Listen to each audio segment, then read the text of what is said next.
عزیز طلباء، السلام علیکم، گڈ مارننگ۔ میں ہوں آپ کا معلم تاج مسیح، associate professor Edwards college Peshawar, صدر شعبہ اردو۔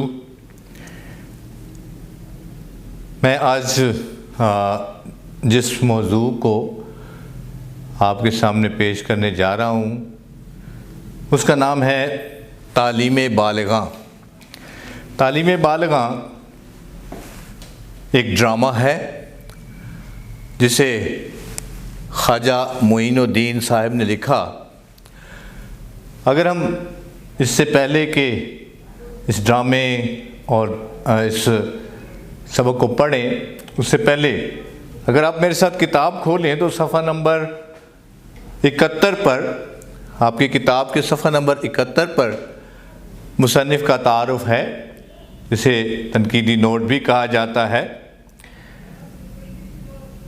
خواجہ معین الدین کی پیدائش 1924 کی ہے، وفات انہوں نے 1971 میں پائی۔ خواجہ معین الدین حیدرآباد دکن میں پیدا ہوئے۔ یہ ہندوستان کا ایک ضلع ہے۔ وہاں پر انہوں نے ابتدائی تعلیم حاصل کی، پھر 1949 میں ہجرت کر کے پاکستان آئے، کراچی میں سکونت اختیار کی، پھر سندھ یونیورسٹی سے ایم اے کا امتحان پاس کیا اور درس و تدریس کا پیشہ اختیار کیا۔ انہوں نے انتہائی بے سر و سامانی کی حالت میں مشقت کے بعد بچوں کے لیے ایک تعلیمی ادارے کی بنیاد رکھی۔ بے سر و سامانی کے معنی ہوتے ہیں کہ جب کچھ بھی نہ ہو کسی کے پاس۔ اسکول کے قیام کے لیے انہوں نے چندہ مہم بھی کی۔ ڈرامہ زوال حیدرآباد میں انہوں نے زوال حیدرآباد انہوں نے سٹیج کیا اور اس کی ساری آمدنی اس نے اس اسکول کے لیے مختص کر دی۔ یہیں سے خواجہ معین الدین اور اردو ڈرامہ لازم و ملزوم ہو گئے۔ قیام پاکستان کے بعد اردو ڈرامے اور تھیٹر میں ان کا نام نمایاں ہے۔ ان کے ڈراموں میں سماجی طنز، یعنی معاشرے پر وہ طنز کرتے ہیں، تہذیبی روایات کو اپنے ڈراموں میں پیش کرتے ہیں اور تبدیل ہوتے ہوئے جو اس وقت کے اقدار تھے، جو ویلیوز تھیں، ان کو وہ ظاہر کرتے ہیں۔ ان کے مشہور تصانیف میں ہے لال قلعے سے لالو کھیت تک، مرزا غالب بندر روڈ پر، اور جو ڈرامہ آج ہمارا موضوع ہے تعلیم بالغاں۔ یہ ڈرامہ 1954 میں لکھا گیا اور 1970 میں اس ڈرامے کو ٹیلی ویژن پر ٹیلی کاسٹ کیا گیا ہے اور خاصا مقبول ہوا۔ لوگ بڑے شوق سے اس ڈرامے کو دیکھتے تھے، اس لیے کہ اس میں طنز و مزاح کا عنصر پایا جاتا تھا۔ یہ لوگوں کے لیے جہاں پر ہنسی مذاق کا سبب بنتا تھا، اس کے ساتھ ساتھ جو ہے ایک سبق بھی ان کو سکھا دیتا تھا۔ 1987 میں یہ ڈرامہ جو ہے انور مقصود کی میزبانی میں اس ڈرامے کو سٹیج بھی کیا گیا۔ ڈرامے کے حوالے سے اگر ہم اس کی تعریف کو دیکھتے ہیں تو ڈرامہ جو ہے یہ یونانی زبان کے لفظ ڈراؤ سے مشتق ہے۔ مشتق کے معنی ہوتے ہیں نکالا گیا، اور اس کے معنی ہے کچھ کر کے دکھانا۔ مغربی نقاد ہڈسن کے مطابق ڈرامہ ایک نقالی ہے جو عمل اور مکالمہ کے ذریعے کی جاتی ہے۔ ڈرامے کے لیے وہ عمل پر زور دیتے ہیں کہ کچھ ایسا عمل کیا جائے، کچھ ایسا ایکشن کیا جائے جو وہ کردار ہے نہیں، وہ شخص ہے نہیں، لیکن وہ اس کردار کو بن کر دکھاتا ہے، کچھ کر کے دکھاتا ہے۔ مثلاً ایک جو اداکار ہے وہ اگرچہ پاگل نہیں ہے، لیکن ناظرین کے سامنے وہ خود کو پاگل بن کر دکھائے تو یہ نکالی ہوگی. اور وہ نکالی کس طرح کرے گا کہ عمل کے ذریعے سے دکھائے گا لوگوں کو کہ وہ پاگل ہے. ٹھیک ہے. اور پھر مکالمے کو اس میں بڑی اہمیت حاصل ہوتی ہے کیونکہ مکالمہ جو ہے وہ کہانی کو آگے لے کر چلتا ہے. اور مصنف جب مکالمہ لکھتا ہے تو وہ کردار کے مطابق الفاظ چنتا اور باتیں بناتا ہے، جملے لکھتا ہے. اور پھر اس میں کہاں پر کردار کی آواز اوپر جانی ہے، کہاں نیچے آنی ہے، آواز کے اتار چڑھاؤ کا بھی خیال رکھا جاتا ہے تاکہ مکالمہ کا تاثر زیادہ بہتر طور پر سامنے آ سکے. اس میں چونکہ یہ ڈرامہ جو ہے یہ تماشائیوں کے لیے لکھا جاتا ہے، اس لیے تماشائیوں کی جو نفسیات ہے، اجتماعی نفسیات جو ہے اس کا لحاظ رکھا جاتا ہے. اس کا مطلب یہ ہے کہ لکھنے والے کو یہ سمجھنا پڑتا ہے کہ جن لوگوں کے لیے وہ ڈرامہ لکھ رہا ہے ان کا ذہنی سوچ کتنی ہے، وہ کیا چاہتے ہیں، ان کی خواہش کیا ہے. اس لیے ڈرامہ جو ہے وہ دیکھنے والوں کے مطابق لکھا جاتا ہے تاکہ ان کو پسند آئے اور مقبولیت ہو اس کی. پھر اس کے بعد جو ہے ڈرامے کے جو اجزاء ہیں، خاص اجزاء، اس میں کہانی کی ضرورت ہوتی ہے. پھر اس کہانی کو آگے بڑھانے کے لیے کرداروں کی ضرورت ہوتی ہے. اور پھر کردار جو ہیں وہ اپنے مکالموں کے ذریعے سے کہانی کو آگے لے کر چلتے ہیں. اور جدید دور کے جو ڈراماز ہیں ان میں موسیقی کو بھی ایک خاصی اہمیت حاصل ہے کیونکہ موسیقی کے ذریعے سے دیکھنے والوں میں ایک دلچسپی پیدا ہوتی ہے. ڈرامے کی دو اقسام ہیں جسے اردو میں پہلی ایک قسم کو ہم المیہ کہتے ہیں، جسے انگریزی زبان میں ٹریجڈی کہا جاتا ہے، اور دوسری جو قسم ہے اسے تربیہ کہتے ہیں جسے انگریزی زبان میں کامیڈی کہا جاتا ہے. تو یہ ڈرامے کی اقسام ہے. ہمارے سامنے جو زیر موضوع ڈرامہ ہے وہ ہے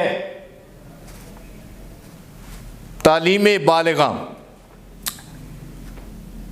70 کی دہائی میں وطن عزیز میں لٹریسی ریٹ کو یا تعلیمی معیار کو بہتر بنانے کے لیے حکومت، اس وقت کی حکومت نے یہ سلسلہ شروع کیا کہ جب جو لوگ اپنے پڑھائی کے وقت میں یا لڑکپن میں یا بچپن میں تعلیم حاصل نہیں کر پائے ان کے لیے تعلیم کا موقع فراہم کیا جائے.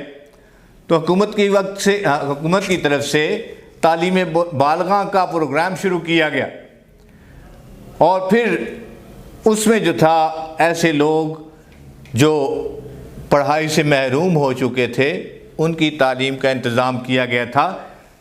اسی بات کو خواجہ معین الدین نے موضوع بنایا ہے، لیکن وہ اس ڈرامے کے ذریعے سے اس زمانے کے تعلیمی نظام کا بھی ذکر کرتا ہے کہ ہمارے ہاں تعلیمی نظام کا کیا معیار ہے. اور معذرت کے ساتھ کہنا پڑے گا کہ قیام پاکستان سے یا 1970 جب یہ ڈرامہ لکھا گیا اس کے بعد سے اب تک ہمارا جو تعلیمی نظام ہے اس میں کوئی تبدیلی نہیں آئی ہے. یہاں پر اس نے اس ڈرامے میں اساتذہ پر بھی طنز کیا ہے، طلباء پر طنز کیا ہے، اور خاص طور سے محکمہ تعلیم اور وزراء پر طنز کیا گیا ہے اس ڈرامے میں. جو ڈرامے کے کردار طلباء ہیں وہ بھی نالائق سے ہوتے ہیں اس میں ڈرامے میں، اور استاد جو مولوی صاحب ہے وہ بھی کوئی خاص پڑھا لکھا نہیں ہے. محکمہ تعلیم کے حوالے سے خواجہ معین الدین نے یہ کہا کہ محکمہ تعلیم جو ہے وہ تعلیم کے فروغ کے لیے کام نہیں کرتا ہے. اور پھر وزراء کے حوالے سے اس نے یہ کہا کہ جی ہمارے جو وزراء ہیں وہ کم تعلیم یافتہ ہوتے ہیں یا تعلیم یافتہ نہیں ہوتے. وہ یہ ایک وزیر کا بیچ میں ذکر کرتا ہے اور کہتا ہے کہ کم از کم اسے دستخط کرنا سیکھ لینا چاہیے تھا۔ تو اس چیز کو سارے کو وہ ایک مزاحیہ انداز میں تنقید کا نشانہ بناتا ہے۔ یہاں پر ہم ایک تھوڑی سی چیز سیکھ لیں گے کہ طنز اور مزاح کیا چیز ہے۔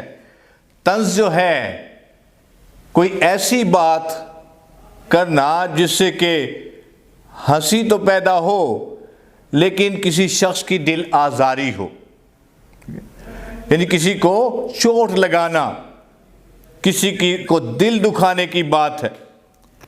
اور جو مزاح ہوتا ہے وہ محض ہنسی کے لیے، دل کی خوشی کے لیے، اطمینان کے لیے ہوا کرتا ہے۔ یہ جو ہمارا ڈرامہ ہے تعلیم بالغاں، اس کو کہا گیا ہے کہ ایک ایکٹ کا کھیل۔ ایک ایکٹ کا کھیل وہ ڈرامہ ہوتا ہے جو سٹیج پر ایک ہی سین کے ذریعے سے پیش کر دیا جاتا ہے۔ ہم اس ڈرامے کے کرداروں کی طرف آتے ہیں۔ صفحہ نمبر 75 پر کرداروں کا تعارف کرایا گیا ہے، اور اس میں مولوی صاحب ہیں جو استاد ہیں، جو سبق پڑھاتے ہیں، جو سکھاتے ہیں۔ پھر اس کے شاگردوں میں ایک حجام ہے جسے ہیئر ڈریسر موجودہ دور میں کہا جاتا ہے، پھر قصاب ہے، وکٹوریا والا یعنی کوچوان ہے۔ یہ لوگ اپنی محنت مزدوری کے بعد استاد سے سیکھنے کے لیے، پڑھنے کے لیے آیا کرتے ہیں۔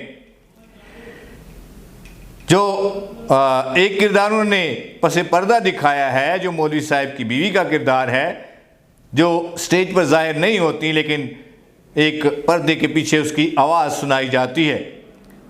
پھر مقام انہوں نے بتایا ہے کہ کراچی کی ایک بستی ہے، کچی بستی، بکرا پیڑی جس کا نام ہے، اور جو سیٹ لگایا گیا ہے، سین لگایا گیا ہے سٹیج پر، اس میں ایک جھونپڑی دکھائی گئی ہے، اور زمانہ 1954 کا اور وقت صبح سویرے کا دکھایا گیا ہے۔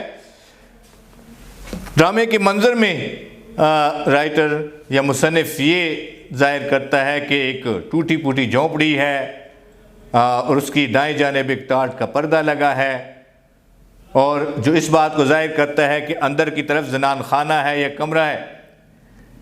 پھر پردے کے قریب ہی ایک گھڑونچی لکڑی کا وہ سٹینڈ جس پر گھڑے رکھے جاتے تھے، پانی کے گھڑے رکھے جاتے تھے، وہ رکھی ہے، جس پر 3 گھڑے رکھے ہوئے ہیں، ان میں سے 2 ٹوٹے ہوئے ہیں اور ایک مکمل ہے، ثابت ہے۔ ثابت گھڑے پر چاک سے استاد صاحب نے لکھا ہوا ہے یقین محکم، اور دوسرے گھڑا جس کا پیندے سے یعنی نچلا حصہ جو ہے وہ ٹوٹا ہوا ہے اور گلا بھی ٹوٹا ہوا ہے، اس کے اوپر لکھا گیا ہے تنظیم، اور پھر تیسرے گھڑا جو ٹکڑے ٹکڑے ہو چکا ہے اس کے اوپر اتحاد کا لفظ لکھا ہوا ہے۔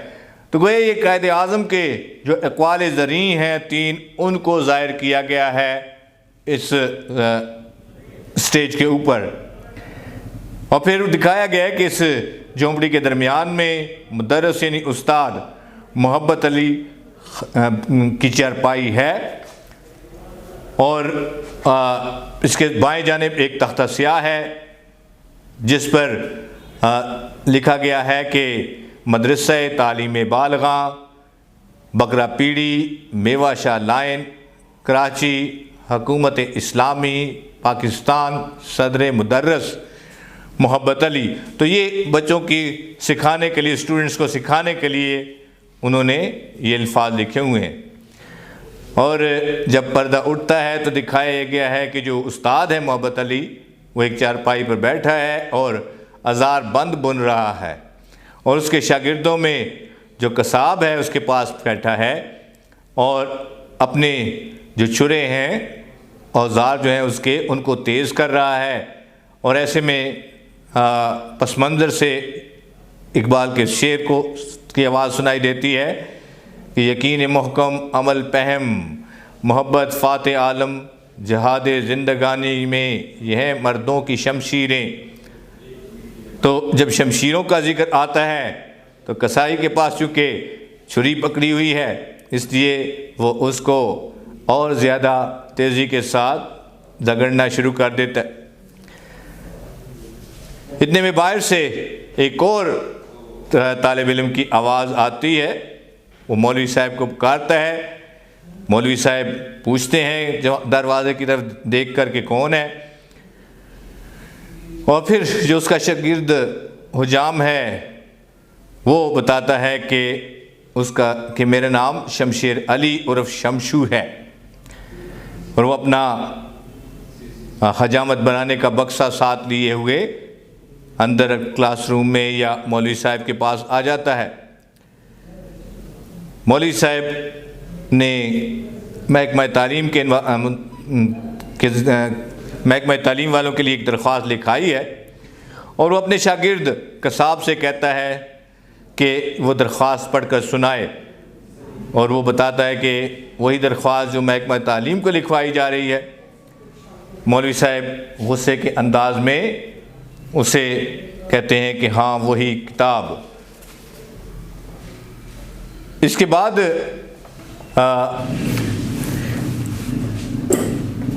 مولوی صاحب اور اس کے شاگردوں کے درمیان تعلیم کے حوالے سے بحث ہوتی ہے، اور مولوی صاحب ان کی نالائکیوں کا ذکر کرتے ہیں، ان کی کمزوریاں ان پہ واضح کرتے ہیں، ساتھ ساتھ ان کو ڈنڈے سے مارتے بھی رہتے ہیں۔ اور پھر اس درخواست کے حوالے سے مولوی صاحب بار بار قصاب کی سرزنش کرتے ہیں، اس کو سزا دیتے ہیں، اور ساتھ ساتھ جو ہے اس درخواست کی تصحیح کرانا چاہتے ہیں۔ اس میں اس نے وزیر تعلیم کے لیے طنز کیا ہے کہ اسے تعلیم یافتہ ہونا چاہیے، کم از کم اتنا کہ وہ اپنے دستخط کر سکے، جو کہ وہ نہیں کرنا جانتے۔ اور پھر اسی ڈرامے میں آگے چل کر مولوی صاحب یہ بتاتے ہیں کہ حکومت کی طرف سے ان کی 6 مہینے کی تنخواہ نہیں ملی ہے، جس کے سبب سے اسے اپنے طلباء سے قرض لینا پڑتا ہے، اور جس شاگرد سے قرض لیا ہے وہ اس کا طلبگار ہوتا ہے۔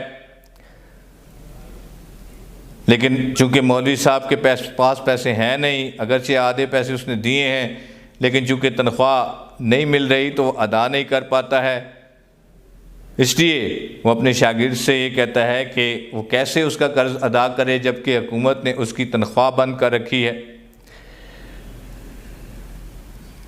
اس سے آگے چل کر مولوی صاحب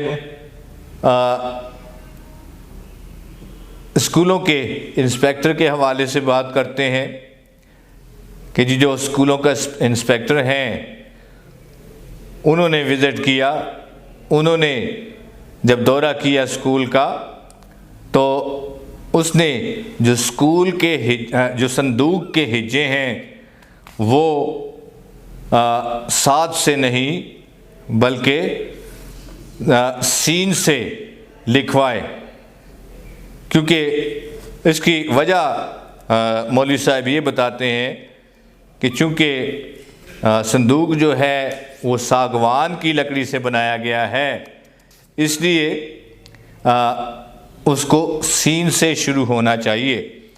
تو جس پر ان کے شاگرد طنزیہ کہتے ہیں کہ پھر تو جو شیشم کی لکڑی سے بنا ہوا صندوق ہوگا وہ شین سے لکھا جائے گا۔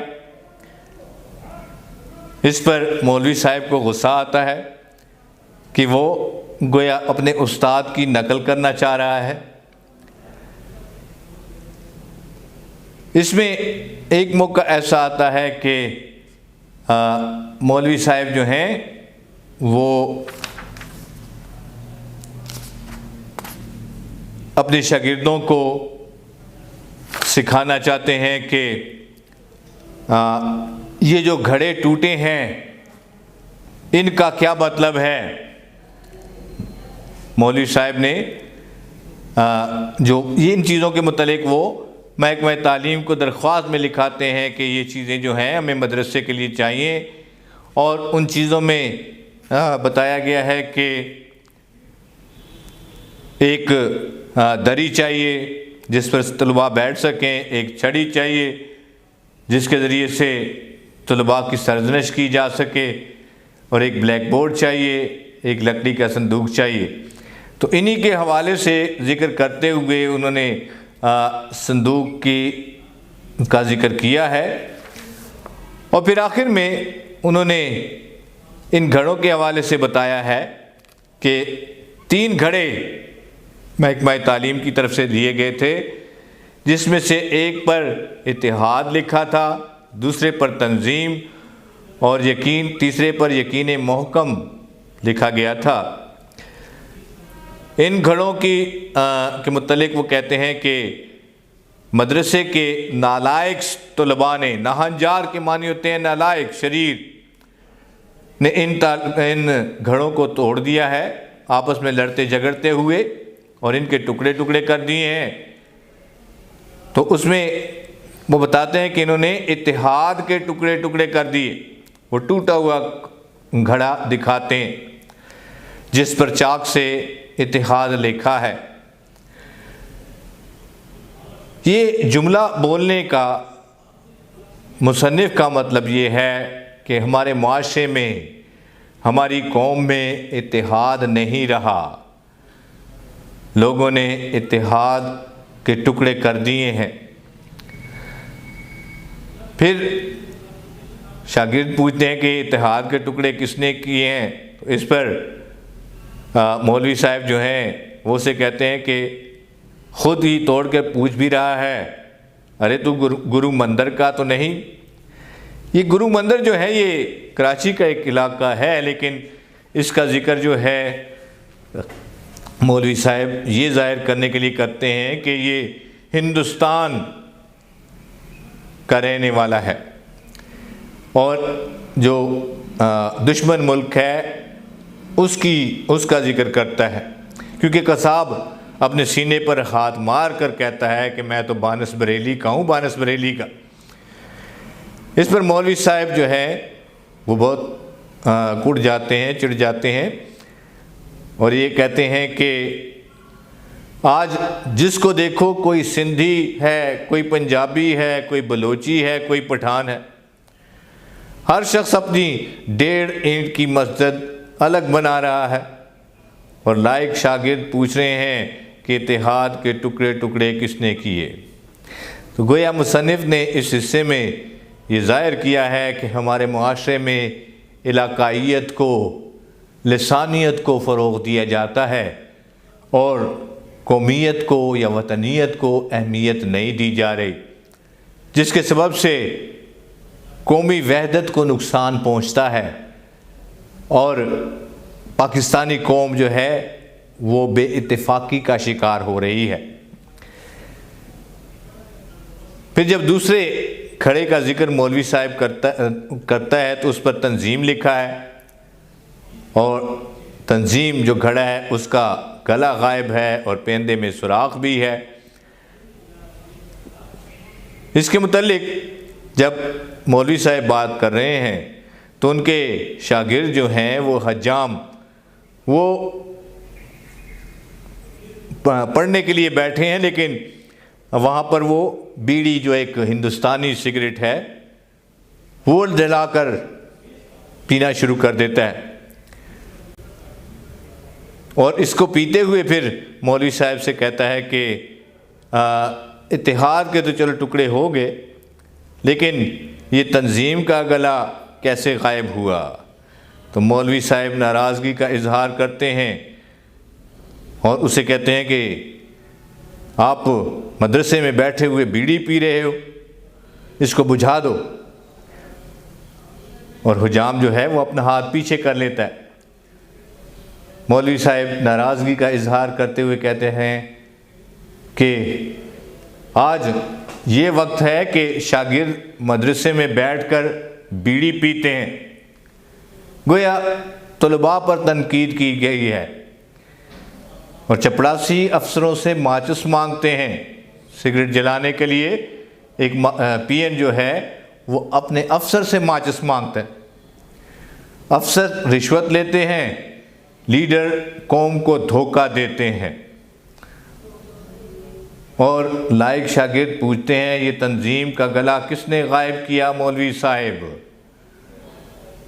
تو مصنف یہ بتانا چاہتا ہے کہ ہمارے معاشرے میں بد تہذیبی ہے، بد انتظامی ہے، چھوٹے بڑے کا لحاظ نہیں ہے، ہم نے اپنی مشرقی روایات کو چھوڑ دیا ہے، کوئی ادب آداب ہم نے اپنے اندر نہیں رکھا ہے۔ اور پھر آخر میں وہ ذکر کرتے ہیں یقین محکم کا، یعنی مضبوط ایمان کی بات کرتے ہیں۔ تو قائد اعظم کے 3 اصولوں میں سے ایک یقین محکم بھی ہے، اور کہتے ہیں مولوی صاحب کہتے ہیں کہ اسی پر فی الحال گزارا ہو رہا ہے، لیکن ہم نے اتحاد کی حالت اور تنظیم یا نظم و ضبط کی حالت سے سبق نہیں سیکھا ہے۔ اگر ایسے ہی حالت رہی تو پھر ہمارے یقین محکم کا بھی برا حال ہوگا۔ ہمارا ایمان جو ابھی تک قائم ہے، اگر ہم نے اس کو بھی اسی طرح جانے دیا تو ہماری قوم کا پھر خدا ہی حافظ ہے۔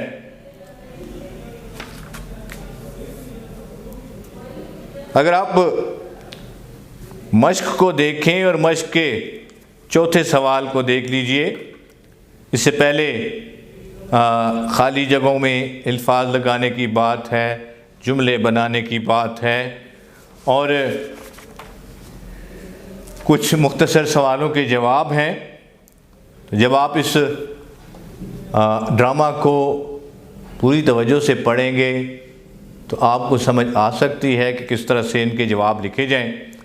لیکن جو چوتھا سوال ہے اس کے متعلق اگر آپ لکھ لیں تو بہتر ہوگا کہ مکالمہ نگاری کی تعریف کریں۔ مکالمہ نگاری کیا ہے؟ تو اس کی تعریف یہ ہے کہ 2 یا 2 سے زیادہ لوگوں کا ایک دوسرے سے گفتگو کرنا یا سوال و جواب کرنا مکالمہ کہلاتا ہے۔ مکالمے کے لیے ضروری ہے کہ وہ مختصر ہو اور قوسین کے درمیان لکھا ہو، رموز اوقاف کی پابندی کی جائے، جیسے کہ زیر زبر پیش وغیرہ ہیں، کہاں پر ختمہ لگایا جائے، کہاں پر وقفہ لگایا جائے، جیسے انگریزی میں فل سٹاپ، کالم، کویشچن مارک کی چیزیں ہوتی ہیں، اسی طرح سے اردو میں رموز اوقاف ہوتے ہیں، ان کا بھی لحاظ رکھنے کی ضرورت ہوتی ہے۔ 5ویں سوال میں ہے کہ محاورے کی تعریف۔ تو پہلے اسباق میں بھی اس کی تعریف کا ذکر کیا گیا ہے، لیکن ایک دفعہ پھر ہم آپ کے لیے دہرا دیتے ہیں کہ محاورہ کیا ہے؟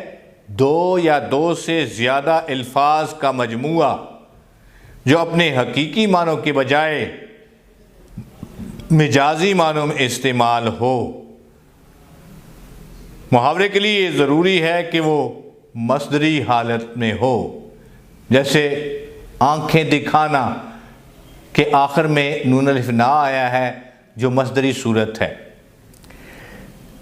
پھر دوسری بات یہ ہے کہ محاورے کے الفاظ کو تبدیل نہیں کیا جا سکتا، اس کے لیے گرامر کی پابندی ضروری ہے کہ جس طرح سے مصدری حالت میں لکھا گیا ہے، اہل زبان نے جس طرح سے اسے مرتب کر دیا ہے وہ اسی طرح رہے گا۔ فرض کہیں کہ محاورہ ہے 9 2 11 ہونا، یعنی کہیں سے غائب ہو جانا، تو اگر ہم یہ کہیں کہ 9 2 11 ہونا جب محاورہ ہے تو 4 5 9 ہونا بھی محاورہ ہو سکتا ہے، ایسا